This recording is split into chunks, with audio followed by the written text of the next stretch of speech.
اسلام کا سب سے پہلا عقیدہ توحید ہے۔ رسول اکرم صلی اللہ تعالیٰ علیہ وآلہ وسلم نے جب اعلان نبوت فرمایا، اس وقت آپ صلی اللہ علیہ وآلہ وسلم کی عمر مبارک 40 سال گزر چکی تھی، اور جب آپ صلی اللہ علیہ وآلہ وسلم نے اعلان نبوت فرمانا تھا تو اس سے پہلے تمام مکہ والوں کو اکٹھا کیا اور ان تمام کے سامنے اپنی سیرت کو رکھا اور فرمایا کہ میں نے 40 سال تمہارے درمیان گزار دیے، بتاؤ تم میرے اندر کوئی عیب دیکھا ہے؟ تو سب نے یک زبان ہو کر کہا کہ اے محمد، ہم نے آپ کے اندر بھلائی ہی دیکھی ہے، آپ امین بھی ہو، آپ سچے ہو، صادق بھی ہو، آپ کے اندر کوئی برائی نہیں ہے، آپ کے اندر جھوٹ نہیں ہے، آپ کے اندر خیانت نہیں ہے، بشر کے اندر جو عیب ہو سکتے ہیں اے محمد آپ کے اندر ان میں سے کوئی عیب نہیں ہے۔ تو سید الانبیاء صلی اللہ علیہ وآلہ وسلم نے ان کو فرمایا تو پھر میں سچا ہوں، امین بھی ہوں، تو میں تمہیں ایک رب کی طرف، ایک اللہ کی طرف بلاتا ہوں، توحید کی طرف بلاتا ہوں۔ تو اس وقت سارے لوگ حضور پاک صلی اللہ علیہ وآلہ وسلم کے دشمن ہو گئے۔ کب دشمن ہوئے؟ جب انہوں نے اللہ رب العزت کی وحدانیت کی طرف بلایا، توحید کی طرف بلایا۔ حضور کی ذات کے دشمن نہیں ہوئے، حضور صلی اللہ علیہ وآلہ وسلم نے جب اللہ رب العزت کے ساتھ اپنے تعلق کو ظاہر کیا، وحدانیت کی طرف بلایا، تو سارے لوگ دشمن ہو گئے سوائے چند لوگوں کے۔ اور جتنی بھی مشکلات آئیں، صحابہ کرام علیہم الرضوان کے پائے ثبات کے اندر کوئی لغزش نہیں آئی، اور انہوں نے ثابت قدمی اختیار کی۔ اللہ رب العزت نے قرآن پاک کے اندر ارشاد فرمایا، ام حسبتم ان تدخلوا الجنۃ ولما یأتکم مثل الذین خلوا من قبلکم مستهم البأساء والضراء وزلزلوا حتى يقول الرسول والذین آمنوا معه متى نصر اللہ الا ان نصر اللہ قریب۔ اس کا ترجمہ یہ ہے، اللہ فرماتا ہے کہ اے مسلمانوں،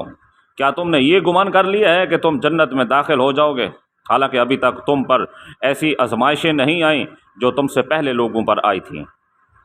ان پر آفتیں اور مصیبتیں پہنچیں اور وہ اس قدر جھنجھوڑے گئے کہ اس وقت کے رسول اور اس کے ساتھ ایمان والے پکار اٹھے کہ اللہ کی مدد کب آئے گی، سنو بے شک اللہ کی مدد قریب ہے۔ برادران اسلام، اس آیت میں اللہ رب العزت فرما رہا ہے کہ جنت کے حصول کے لیے صراط مستقیم پر چلنا کوئی آسان کام نہیں ہے، اس راہ میں بہت مشقتیں برداشت کرنی پڑتی ہیں، بہت آزمائشوں سے گزرنا پڑتا ہے اور بہت قربانیاں دینی پڑتی ہیں۔ کفار کی مخالفت، ان کے طعنوں، استہزاء اور ان کی فتنہ سمانیوں سے گھبرا نہ جانا چاہیے۔ ابھی تو تمہارے ایسی آزمائشوں سے واسطہ ہی نہیں پڑا جن آزمائشوں سے تم سے پہلے مسلمان گزر چکے ہیں۔ علامہ اقبال رحمۃ اللہ علیہ نے اپنے شاعرانہ انداز کے اندر اسی بات کو واضح کیا اور فرمایا، چوں میگویم مسلمانم بلرزم کہ دانم مشکلات لا الہ را، کہ لا الہ الا اللہ پڑھ لینے کے بعد جب انسان کے اوپر، مسلمان کے اوپر کافروں کی طرف سے دشمنیاں ٹوٹ پڑتی ہیں تو اس وقت مشکلات کیا ہوتی ہیں۔ علامہ اقبال نے کہا کہ جب میں سنتا ہوں، سمجھتا ہوں تو پھر لرز جاتا ہوں۔ حضرت خباب رضی اللہ تعالیٰ عنہ فرماتے ہیں کہ مسلمانوں نے آپ صلی اللہ علیہ وآلہ وسلم سے عرض کی کہ آپ اللہ تعالیٰ سے مدد طلب کیوں نہیں کرتے اور ہمارے لیے دعا کیوں نہیں کرتے؟ آپ صلی اللہ علیہ وسلم نے فرمایا کہ تم سے پہلی امتوں میں ایک شخص کے لیے زمین میں گڑھا کھودا جاتا اور اس کو گڑھے میں کھڑا کیا جاتا، پھر آرے کو اس کے سر پر رکھ کر اس کا سارا جسم چیرا جاتا، اور یہ چیز اس کو اس کے دین سے، اللہ کی وحدانیت سے، اس عقیدہ توحید سے نہیں ہٹا سکتی تھی، اور کسی کو لوہے کی کنگھی سے جھیل دیا جاتا تھا، وہ کنگھی اس کے جسم، ہڈی اور گوشت کو کاٹتی ہوئی چلی جاتی تھی اور اس کے پائے ثبات میں کمی نہیں آتی تھی۔ وہ اللہ رب العزت کی توحید کو، احد احد کے نعرے کو کبھی بھی نہیں چھوڑتا تھا۔ اور آپ صلی اللہ علیہ وآلہ وسلم جب کفار کو دعوت دیتے تھے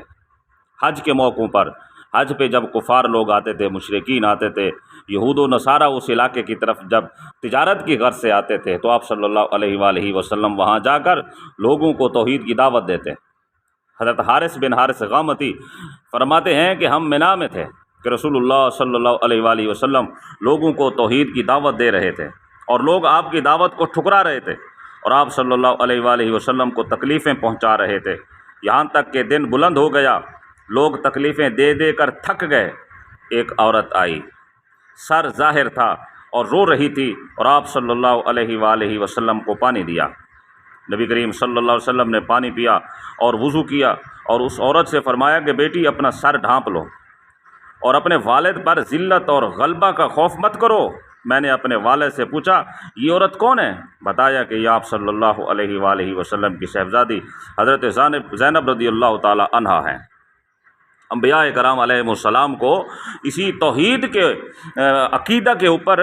ڈٹ جانے کی وجہ سے، توحید کی تبلیغ کی وجہ سے کافروں کی طرف سے آزمائشوں میں، کافروں کی طرف سے مشکلات میں گرنا پڑا۔ حضرت ابراہیم علیہ السلام نے جب کافر کی خدائی کو ٹھکرا دیا، اللہ رب العزت کی وحدانیت پہ جب وہ ڈٹ گئے، تو نمرود نے کیا کہا؟ حرکوا وانصروا آلہتکم ان کنتم فاعلین، اس ابراہیم کو جلاؤ اور تم اپنے خداؤں کی مدد کرو۔ حضرت ابراہیم علیہ السلام نے جب اللہ کی توحید کا اعلان کیا تو نمرود اور اس کی قوم آگ بگولا ہوئی اور فیصلہ کیا کہ ابراہیم کو جلا دو، اور نمرود نے اعلان کروایا کہ آگ جلانے کے لیے لکڑیاں جمع کرو، کوئی بچہ یا بوڑھا کوتاہی نہ کرے، جو لکڑیاں جمع نہیں کرے گا اس کو بھی جلا دیا جائے گا۔ وہ 40 دن اس مہم میں لگے رہے، حتیٰ کہ ایک عورت منت مانتی تھی کہ اگر میری فلاں مراد پوری ہو جائے تو میں ابراہیم کی آگ کے لیے لکڑیاں لاؤں گی۔ جب حضرت ابراہیم علیہ السلام کو آگ میں ڈالا گیا تو زمین کا ہر جانور آگ کو بجھانے کی کوشش کر رہا تھا، سوائے چھپکلی کے، وہ آگ میں پھونک مار رہی تھی۔ اس لیے آپ صلی اللہ علیہ وسلم نے فرمایا کہ اس چھپکلی کو مارو۔ الغرض فرشتوں نے کہا کہ اللہ ابراہیم کو تیری توحید کی بلندی کے لیے، تیرے نام کی سر بلندی کی وجہ سے جلایا جا رہا ہے، تو ہمیں اس کی مدد کرنے کی اجازت دے۔ اللہ نے فرمایا کہ مجھے اس کا خوب علم ہے، اگر وہ تمہیں مدد کے لیے پکارے تو تم اس کی مدد کرو۔ پھر حضرت ابراہیم علیہ السلام کے پاس جبریل امین علیہ السلام آئے اور کہا کہ آپ کی کوئی حاجت ہے؟ حضرت ابراہیم علیہ السلام نے فرمایا مجھے آپ سے کوئی حاجت نہیں ہے۔ پھر حضرت جبرائیل علیہ السلام نے کہا کہ آپ اپنے رب سے سوال کریں، جس کی توحید کی خاطر آگ میں آپ کو جلایا جا رہا ہے، اس عہد کی بارگاہ میں آپ پکاریں۔ حضرت ابراہیم علیہ السلام نے فرمایا کہ اس عہد کو جو میرے حال کا علم ہے وہی کافی ہے۔ یہ اللہ کی طرف سے امتحان تھا، اس وجہ سے حضرت ابراہیم علیہ السلام نے اللہ سے دعا نہیں کی، کیونکہ اس موقع پر دعا کرنا اس امتحان سے بچنے کے مترادف تھا۔ وگرنہ حضرت ابراہیم علیہ السلام کے بارے میں تو اللہ رب العزت نے خود قرآن میں فرمایا ان ابراہیم لحلیم اواہ منیب،